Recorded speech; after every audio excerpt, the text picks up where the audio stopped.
Good morning students.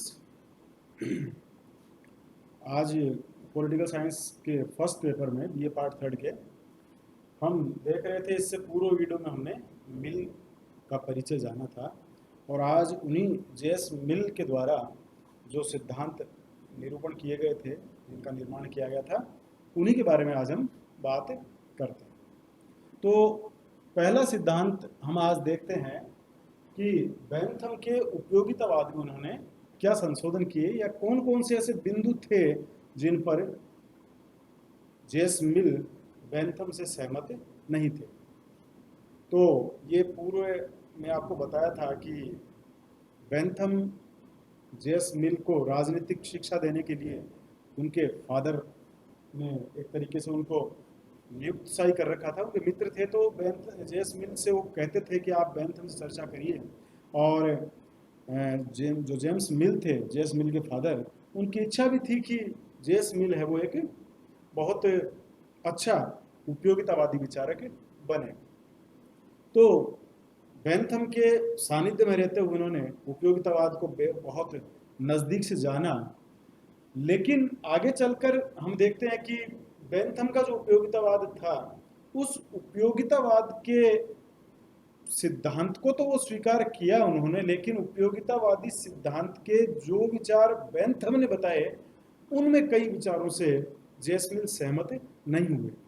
तो आज हम देखते हैं कि जेस मिल ने बेंथम के उपयोगितावाद में क्या संशोधन किए। तो ये प्रश्न आपके यदि 20 नंबर का आता है, बड़ा प्रश्न पूछते हैं, तो उस स्थिति में सबसे पहले यहाँ पे मिल का परिचय, उसके बाद में आप बताएंगे कि बेंथम का जो उपयोगितावाद है उसका, ये यहाँ आपको बहुत ज़्यादा बड़ा नहीं बताना है बेंथम का उपयोगितावाद, केवल उसका सार आपको यहाँ लिखना है। क्योंकि जब तक हम बेंथम का उपयोगितावाद स्पष्ट नहीं करेंगे, तब तक हम जेएस मिल द्वारा की गई उसमें जो संशोधन है वो अच्छे से स्पष्ट नहीं कर पाएंगे, उसको समझा नहीं पाएंगे। तो हमें बेंथम का एक अलग से वीडियो, आप जब अपन बेंथम को देखेंगे उस समय आप देखेंगे कि बेंथम का उपयोगितावाद का एक अलग से भी वीडियो हम तैयार करेंगे। लेकिन आज हम देखते हैं केवल एक सामान्य बेंथम का जो उपयोगितावाद है कि उन्होंने क्या बताया था उसमें। तो बेंथम का उपयोगितावाद क्या था, इस थ्योरी का सारांश आप लिखेंगे। उसके बाद में आप बताएंगे कि जेएस जो मिल है, इन्होंने बेंथम के उपयोगितावाद में क्या क्या संशोधन किए, किन किन बिंदुओं पर वो असहमत थे और वो किन किन चीज़ों को मानते थे। ठीक है, और लास्ट में सारांश आप लिखेंगे। तो इन 4-5 बिंदुओं के अंतर्गत आप यहाँ आप इसका लाभ लिखेंगे कि इसका लाभ क्या था।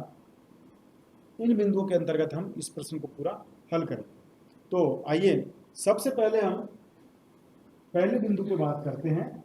मिल का परिचय हमने कल देखा था, और उसमें आप जब भी किसी राजनीति विचारक का परिचय देते हैं तो आप बताइए कि राजनीति विचारक कहाँ से था, कौन कौन सी बुक्स उन्होंने लिखी जो राजनीति विज्ञान में एक अहम भूमिका अदा करती है सिद्धांतों के निर्माण में, या जिनके आधार पे जिन विचारधाराओं का एक सृजन हुआ, निर्माण हुआ है, वो आप बताएंगे।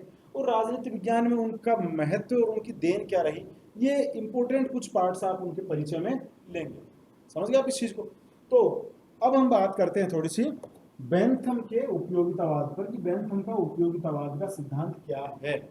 तो इसमें आप सामान्य समझ लीजिए कि बेंथम ये कहता है कि व्यक्ति के जीवन में दो चीज़ों का सबसे अधिक प्रभाव है।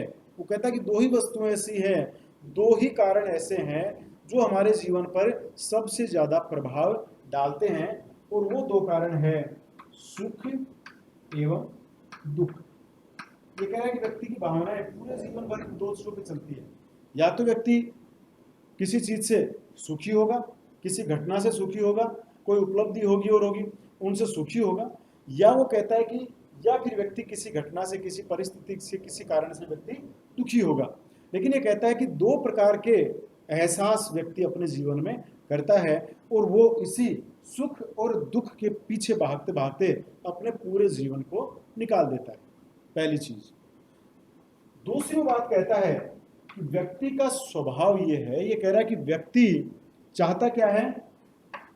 सुख। ठीक है, बेंथम का ये मानना है, बेंथम कहता है कि व्यक्ति दुखों से हटना चाहता है, दुखों से दूर होना चाहता है, अपने जीवन में दुखों को अलग करना चाहता है और सुख चाहता है। ये व्यक्ति के जीवन का मुख्य लक्ष्य होता है कि वो जीवन में सुख प्राप्ति के पीछे भागता है। ये बेंथम का मानना है। तो दो कारण, उसने दो चीजें बता दी। अब ये कह रहा है बेंथम कि जब हमें पता चल गया इस बात का कि व्यक्ति का जीवन सुख पे टिका हुआ है, व्यक्ति के जीवन का जो मूल इच्छाओं का जो केंद्र बिंदु है वो है सुख की प्राप्ति। व्यक्ति क्या चाहता है? सुख की प्राप्ति व्यक्ति चाहता है। समझ गया आप इस चीज को? तो यहां ये कहता है कि जब हमें ये पता चल गया कि व्यक्ति सुख चाहता है, तो ये कह रहा है इसलिए अब ये कहता है कि राजनीतिक और सामाजिक जितने भी क्रियाकलाप होते हैं, जितने भी डिसीजंस होते हैं, जो भी व्यवस्थाएं बनाई जाती है, तो उनमें सर्वोपरि स्थान किसको देना चाहिए? व्यक्तियों के सुख को।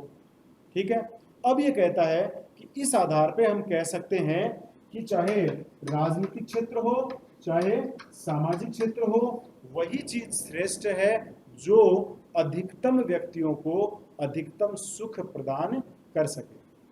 ठीक है, ये कह रहा है कि वही चीज बढ़िया है, वही कार्य सही है। सही क्या चीज है, गलत क्या चीज है, ठीक है, उचित क्या है, अनुचित क्या है, ये कह रहा है कि इन सब का एक ही मानदंड होना चाहिए कि उचित वही है जिसमें अधिकतम व्यक्ति अधिकतम सुख अनुभव करते हैं, अधिकतम व्यक्ति अधिकतम सुख प्राप्त करते हैं, ज्यादा व्यक्ति ज्यादा से ज्यादा उनको सुख मिलता है।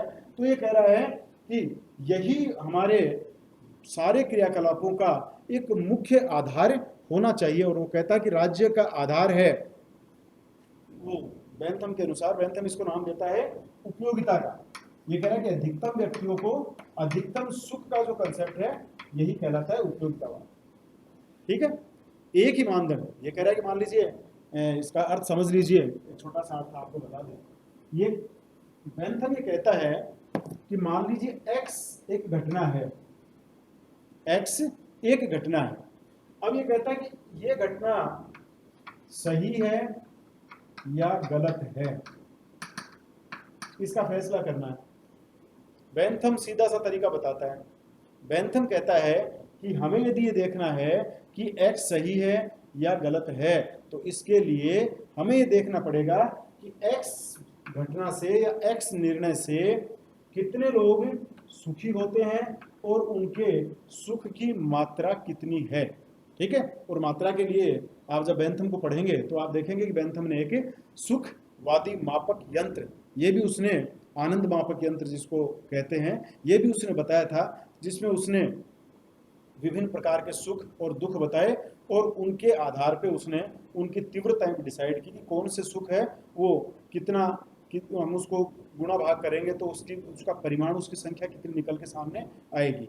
ठीक है, तो सुख और दुख का जो परिमाण ज्ञात करने का जो एक तरीका है वो भी बेंथम ने अपने आनंद मापक यंत्र में बताया है। और वो कह रहा है कि उसके माध्यम से हम किसी भी सुख की मात्रा ज्ञात कर सकते हैं कि किस व्यक्ति को किस मात्रा में सुख मिला है। ठीक है, तो सुख की मात्रा भी ज्ञात की जा सकती है। ये किसका मानना था? बेंथम का मानना था। अब बेंथम कहता है कि हमें ये देखना है व्यक्ति कितने व्यक्ति उसमें सुख महसूस कर रहे हैं उस घटना में, उनको गुणा कर दीजिए उन सुखों की मात्रा से जो आनंद मापक यंत्र के द्वारा हमें प्राप्त कर सकते हैं। और ये कह रहा है कि दूसरे कितने व्यक्ति उस घटना से दुखी हैं, कितने व्यक्ति। अब ये कह रहा है कि सीधा सा तरीका है, मान लीजिए ये कह रहा है कि यहाँ इस एक्स घटना से सुखी होने वालों की व्यक्तियों की संख्या और उस सुख की मात्रा को यदि हम करें गुणा, तो ये कह रहा है कि मान लीजिए ये गुणनफल आता है 200। और यदि हम एक्स घटना से ये देखें कितने लोगों को परेशानी हुई, कितने लोग अपने आप को वो दुखी हुए हैं, और उन व्यक्तियों की संख्या और दुख की मात्रा को यदि हम देखें, जो उसने सुख और दुख के स्रोत और सुख और दुख के प्रकार बताए थे, उसके आधार पर यदि हम उस आनंद मापक यंत्र के द्वारा दुख की मात्राएं नाप लें, तो ये कहता है कि उनकी यदि हम देखें तो मान लीजिए वो संख्या आती है 50। अब ये कह रहा है कि अब हमें इस विषय पे जाने की आवश्यकता नहीं है, कि एक्स घटना अच्छी है बुरी है, हमें ये पता चल गया कि एक्स घटना से 200 व्यक्तियों की जो मात्रा है सुख की वो आ रही है 200 और दुख की मात्रा आ रही है 50। इसका मतलब ये मानता है कि ये घटना कैसी है, ये सही है। सुख की मात्रा, अब ये घटना क्या है ये कह रहा है कि इससे हमें फर्क नहीं पड़ता है, हमें केवल ये देखना है कि किसी भी घटना, किसी भी कारण, किसी भी निर्णय में अधिकतम व्यक्तियों को अधिकतम सुख की मात्रा मिलती है तो वो बिल्कुल सही है, वो कार्य बिल्कुल उचित है। समझ गए आप इस चीज को? तो ये था बेंथम का उपयोगितावाद का सिद्धांत, जिसमें बेंथम केवल इस चीज पे बल देता है कि अधिकतम व्यक्तियों को अधिकतम सुख मिले, और सुख का आधार उसने सुखों की मात्रा को लिया है और उसने सुख का आधार नहीं माना। ये कह रहा है कि सुखों में केवल सुखों की मात्रा देखिए और व्यक्तियों की संख्या देखिए, दोनों को आप गुणा कर दीजिए, दोनों का उनका जो जो भी संख्या आएगी, उनका जो प्रतिफल जो हमें मिलता है यहाँ पर, वो केवल वो कह रहा है कि वो संख्या मायने रखती है, वो मात्रा मायने रखती है, बाकी और कोई चीज मायने नहीं रखती है। तो सीधा सा है कि बेंथम के उपयोगितावाद के अनुसार सुख सर्वोपरि है, सुख की मात्रा नापी जा सकती है, और उसने ये माना कि राजनीति के क्षेत्र में विधि निर्माण जब राज्य करें उस समय सबसे पहले वो ये देखें कि लोगों को सुख की प्राप्ति कितने व्यक्तियों को हो रही है उस विधि के निर्माण से। तो यहाँ वो ये कहता है कि विधि निर्माण में भी उपयोगितावादी सिद्धांत है वो एक महत्वपूर्ण स्रोत है। ठीक है, तो उसने एक महत्वपूर्ण, आप कह सकते हैं कि विधि निर्माण में उसने किसको महत्वपूर्ण माना है, उपयोगितावादी सिद्धांत को उसने महत्वपूर्ण माना है।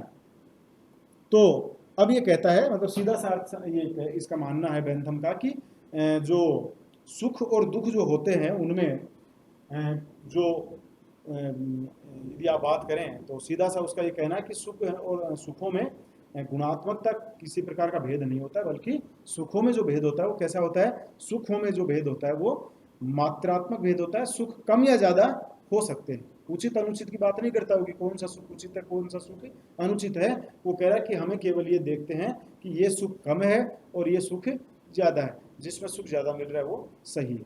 तो ये बेंथम का उपयोगितावाद है, जिसे आप समझ गए होंगे कि भाई बेंथम का उपयोगितावाद क्या है, और स्पेशली मैंने बताया कि वो इसे राजनीतिक और सामाजिक क्षेत्र में लागू करना चाहता था। तो इसी उपयोगितावाद की शिक्षा मिल ने बेंथम से ग्रहण की। जेस मिल ने जब, क्योंकि बहुत लंबे समय काफ़ी इनकी लाइब्रेरी में जाता था, जेस मिल पढ़ता था बेंथम के पास, बेंथम के विचारों को जानता था, बेंथम उनके विचारों को लिखता था, जेस मिल उनके विचारों को लिखते थे, उनसे जानते थे, आपस में उनसे तर्क वितर्क करते थे और उसके बाद में अपना एक निष्कर्ष वो निकालते थे। लेकिन बेंथम के शिष्य होने के बावजूद भी मिल बेंथम के इस सिद्धांत से सहमत नहीं हुए। उपयोगितावाद को उन्होंने माना कि निस्संदेह अधिकतम व्यक्तियों के सुखों को ध्यान में रखना चाहिए विधि निर्माण में, सामाजिक क्षेत्र में और राजनीतिक क्षेत्र में। ठीक है, ऐसे कार्य होने चाहिए जिनसे लोगों में प्रसन्नता लोगों को ज्यादा हो। ये कह रहा है कि राज्य का कार्य ही लोगों में प्रसन्नता, लोगों को सुखी करना होना चाहिए, इसमें कहीं कोई दो राय नहीं है। जेस मिल ने भी इसका पूरी तरीके से समर्थन किया, इस मामले में उसे भी आप उपयोगितावादी कह सकते हैं। लेकिन बेंथम का जो उपयोगितावाद था, बेंथम ने उपयोगितावाद की जो परिभाषा दी कि केवल संख्यात्मक दृष्टि से ही हम सुखों को नाप सकते हैं, मिल इस विचार से बेंथम के सहमत नहीं थे। यहाँ इन दोनों के बीच में, दोनों के विचारों के मध्य हम देखते हैं कि एक संघर्ष, एक तरीके का जो आप कह सकते हैं कि दोनों के विचार का भेद यहाँ पे हम देख सकते हैं। क्लियर है चीज? तो हम जो यहाँ बात करते हैं, अब हमारा तीसरा बिंदु आता है, जेएस मिल का जो उपयोगितावाद है वो क्या है। जेएस मिल ने जिस उपयोगितावाद को स्वीकार किया, उसने बेंथम के बताए हुए उपयोगितावाद में किस प्रकार का परिवर्तन किया, कहाँ वो किन बिंदुओं के अंतर्गत वो ये मानता है कि मैं इन बिंदुओं पर सहमत नहीं हूं। ठीक है, तो यहां तक हम इसे दो पार्ट में बना रहे हैं इस प्रश्न को। तो पहला पार्ट आप समझ गए होंगे, हमने एक भाग देखा था परिचय का, दूसरा भाग आज हमने देखा है एक सामान्य परिचय बेंथम के उपयोगितावाद का, और अब हम इससे नेक्स्ट जो पार्ट बनाएंगे, सेकंड पार्ट, उसमें हम बात करेंगे जेम्स मिल द्वारा किए गए संशोधन। ठीक है।